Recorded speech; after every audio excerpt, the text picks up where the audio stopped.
So it's a complex situation because the gentleman living in the property may or may not qualify for a loan to buy his other half of his house.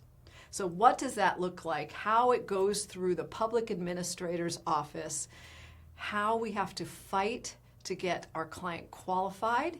We've looked at reverse mortgages, we've looked at cash out refis, we've looked at traditional lending, we've gone back and forth to the courts. Courts want us to sign documents that say if you cannot pass and qualify for this, we want you to sell your house within 30 days. Welcome to Local Living Tri-City, your go-to podcast for exploring the vibrant communities of Temecula, Murrieta, and Menifee. Join me, Liz Jones, as we dive into real estate insights and local business stories, bringing you closer to the heart of our Tri-City area. Let's get started with today's episode.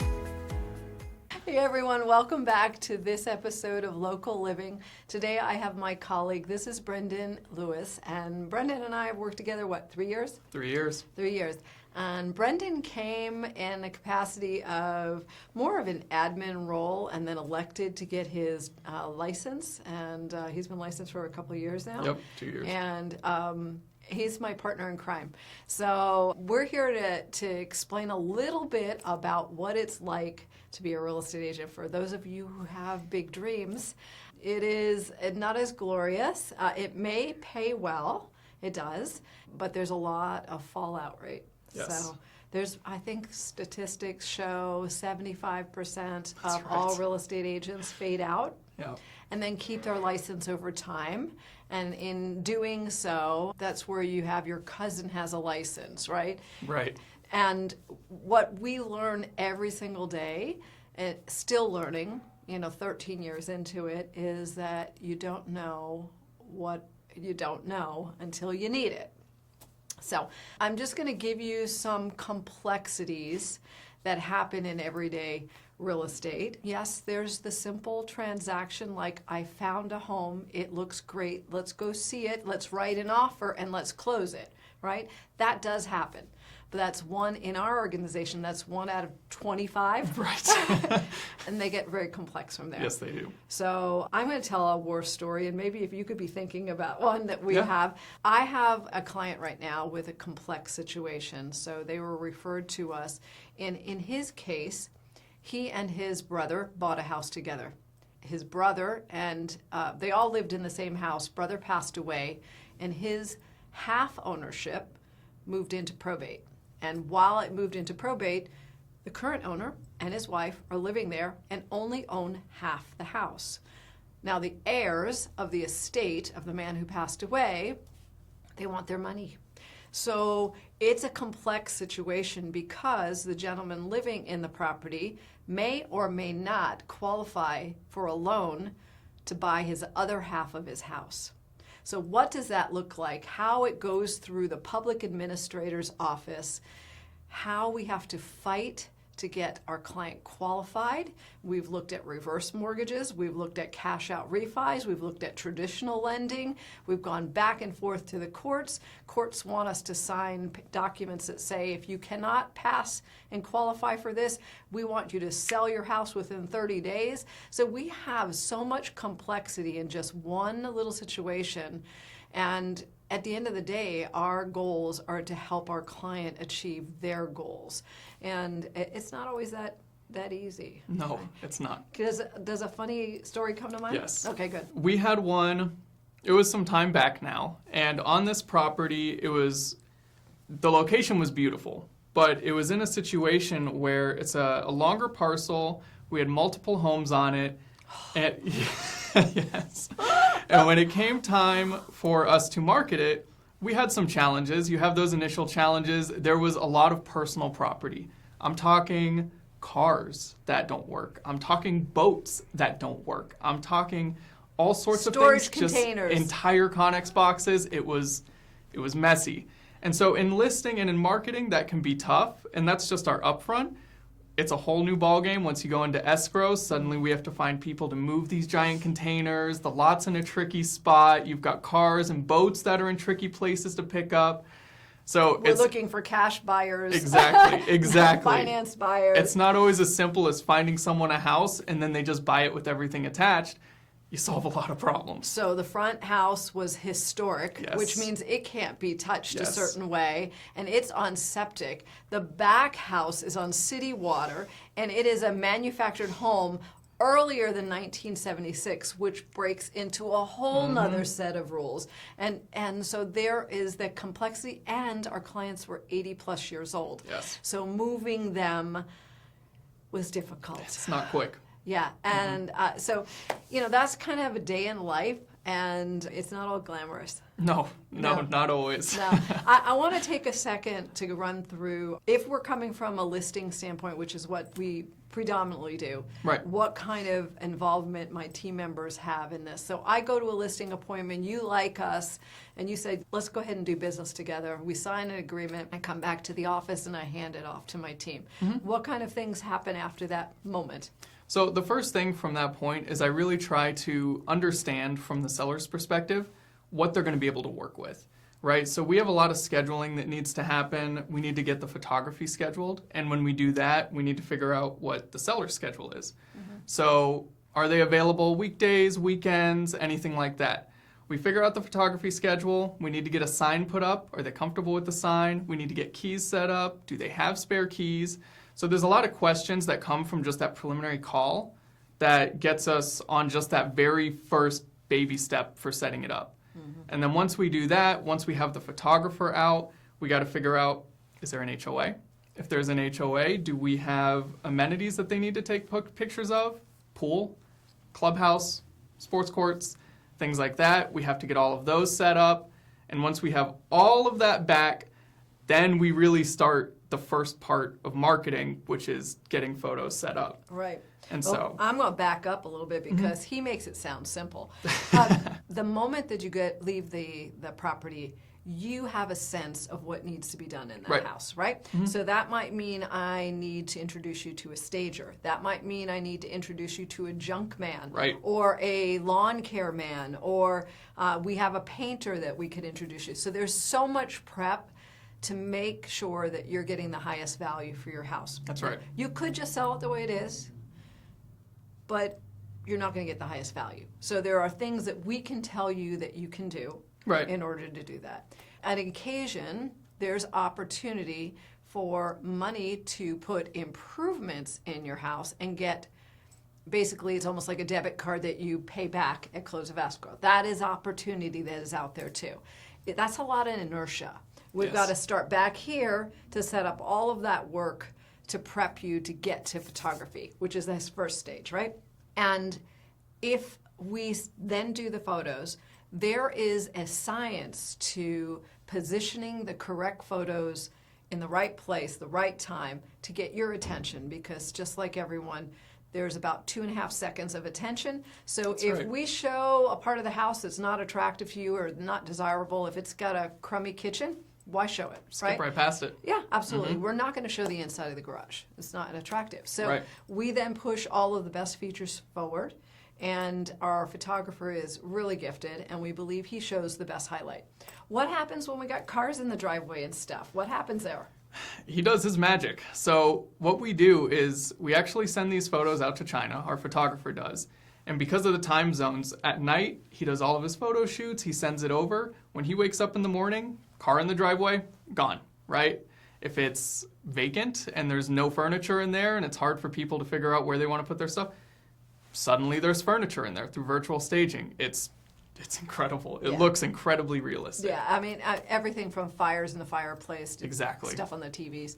And that's all just part of the prep, getting us to the point where we then have to, as a team, we have to create a single page website. Right. We have to load all those images, data, and there's probably about 500 questions to answer on MLS about your property. So we will then go through all of those phases, and we will upload, and we will plan to launch. What day of the week do we? Thursday. Thursday. And why do we do that? It's the perfect day of the week. So if you launch it any sooner, you start to accumulate some days on market and you start to lose a little bit of that traction before your first weekend.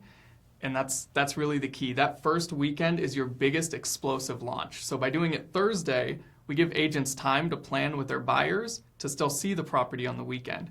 So there's that real narrow window that we've worked out that is just, it's the right day to launch. Right, absolutely. So we have then, Thursday we're doing your setup of all your listing. We have this critical little one-day window That's right. to do our brochures, which are sent out commercially. Yep. So he's writing the copy, and we do use AI a lot. I mean, it's a crutch, right? Right. So it does a pretty good job, and then we finesse it a little bit, and then we input that. So now that's on your website, that's on the MLS, that syndicates to 200 sites. And then we produce the brochure. The sign has already been installed. We have Right. the sign box there. We have a little brochure rack that goes into your house, and we're almost ready for magic. Fridays are other big days. What do Yes, we do it on is. Friday, and why do we do it? Friday is your marketing. So this is the day that if you have an open house set up, we're trying to advertise for the open house. Regardless of the case though, if you're land, if you're in the middle of nowhere, if you're on a mountain, doesn't matter. Fridays are the marketing days. This is where we're going to send out an email blast. This goes to the top agents in the area who can share it with their clients. We send out to possible clients on Facebook. We do paid ads that goes out to around 3,000 people a week. And that's a massive boost from just doing it on your personal page where Right. you might Which reach is a couple my hundred 50 people. friends, Right, right? exactly, your friends. So we do these paid boosts to get you thousands of eyes on your property. And then we do these email blasts to get it to hundreds of agents so that they can send it to their clients. And really, it's kind of like the perfect combination to get you that initial burst of exposure before that critical weekend. Yeah, and what's more is we measure those results. Exactly. So when we've missed a day advertising, it is pretty evident in the numbers. Yes. So we can see it across the board. One of the great things about the single page website, it tracks where the eyeballs are coming from, whether or not it's through Facebook, which then tells us that our energy and our money that we put into boosting drove traffic and people then viewed it, whether right. it's coming from Zillow. And I have to tell you, our website gets viewed less than 1% most times on Zillow. Less than 1%. And then there's a marketing science to when you first launch a property, it gets the greatest viewership across all platforms. But let's say your property hasn't been selling, it's still in market 30 days later. You need strategies, creative strategies to get the search engines, the algorithms to work once again. And that might mean a price reduction. That might mean imagery changing. That might mean word changing in your copy. We try them all. Sometimes we even have to take down a listing and relaunch a listing Right. just to give it that fresh vibe that goes out. Because otherwise you're not getting it on your phone, you're not coming to see it. So we have all these strategies we play into. Right? And then occasionally we have what we did for Coco's. That's right. What do we do for that when we have something that's a little special? Right, so that's called a caravan. And the way that caravans work, it's like a broker's open with a bunch of different agents. So it's an open house that's specifically tailored to real estate agents. And so last Wednesday, or I guess this previous Wednesday, so a couple days ago now, I went and I presented this property to 30 to 40 of the top agents in that area. So these are agents that have plenty of clients. These are agents who have moved a lot of volume. And so I present to them in a morning breakfast, and I tell them all of the things about this house. There's 9.2 acres. It's great for building. There's a basement. You could put extra rooms in there. It's income opportunity. I talk about what clients it would be good for. And so it starts to formulate in these people's minds that, okay, well, I actually might have someone that's good for this. And so we come up with these creative solutions so that we do get that maximum exposure for your property. Because otherwise, if it's been sitting for 30 days, who knows how long if we don't come up with something. We'll just get a little flat. Exactly. And then there's the traditional open houses, and we've Right. got team members that will go to those open houses. They prepare after the event. They prepare a summary of who came through, what their feedback was. We issue this to our clients on our market report days, and I'll let you talk about that. Yes. Yeah, so our market reports they're very important. So the overall summary of them is that they are the grouping of all of the statistics for the past week for your home. That includes Zillow viewership, that includes our paid ads, and if we got any reactions, any comments on those posts. That's everything from your open houses, any showings, and then we gather feedback from those.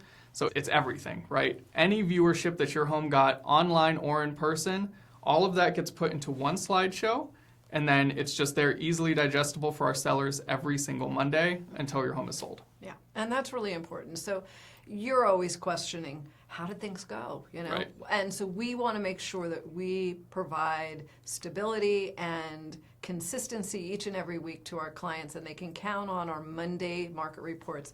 They follow that. I follow that with a Tuesday update call, which gives them a sense of whether or not any offers came in. What are we seeing? What are the feedback? Do we need to make any price adjustments, et cetera?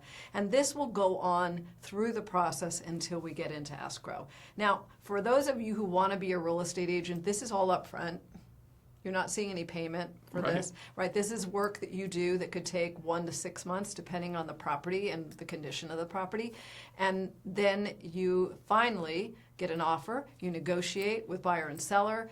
There's some terms, and then you get into escrow. From that point forward, there is usually a period of about 30 days, of which there are inspection reports that have to be done. Yep. So the inspections might include, and almost always do, the termite, especially if we are on the listing side. And then there are buyer's inspections. And if you are a property, a horse property, that could be a septic and well inspection. It could be, anything from propane, understanding what you have there. There's a lot of things that could come as a result. We have vineyards out here, so there's a lot of financials about what are the expenses of these vineyards, what is the income potential, could we do? If there's ADUs, what are the income properties and what kind of income comes in? And all of those elements are used to decide whether or not the property is still of value to someone who's in escrow. That's right. So, and they will evaluate that, make some decisions, we will wrap those details up, and eventually we get to the finish line and we close escrow. And then about a week later, you receive your payment. That's right. So, and that's the process of listing a home. It's a whole other animal for buying a home. It's completely different. But these are the things that new agents need to learn. And you can see that window is usually 1 to 3 months before you pass the finish line. So that's why the fallout rate is so high, because it's really hard to juggle all these details and be a part-timer. It's insane. So your uncle, your cousin, your aunt is doing that with their full-time job, and something's going to be dropped, right? They're not going to have the resources that we have or that other full-time agents have in order to help you when you get to a pinch. I mean, I know that I had a text from a client just a few moments ago that said, hey, 7 months ago you introduced me to a lender. He did a HELOC for me. Who was that guy? And so obviously we can dig back into our files, pull it up, and give them that resource. That is kind of our services to our client. I would say my favorite part of my job is being a resource for our clients. And I think my whole team feels that. Absolutely. Just about everybody on my team has deep knowledge of who in the community you call when you have a concern. That's right. Would you agree? Mm-hmm. Well, I hope that we haven't talked you out of becoming a real estate agent, but if you are a client, you can understand that it's really an intricate process, and it takes knowledge and experience to do it well. And I believe my team is one of the finest here in the Valley. And so if you have any questions about the process, you would like to understand a little bit more about what it means to be represented by an agent, we would love to help you. And I want to thank you for chiming in to Local Living in the Tri-City area. Until the next time. See you guys later. Thank you for listening to Local Living Tri-City. Stay tuned for more insights and stories from Temecula, Murrieta, Menifee, and surrounding areas. Be sure to subscribe, leave a review, and share this episode with a friend that is passionate about the Tri-City area as you are. Goodbye for now, and we'll see you next episode.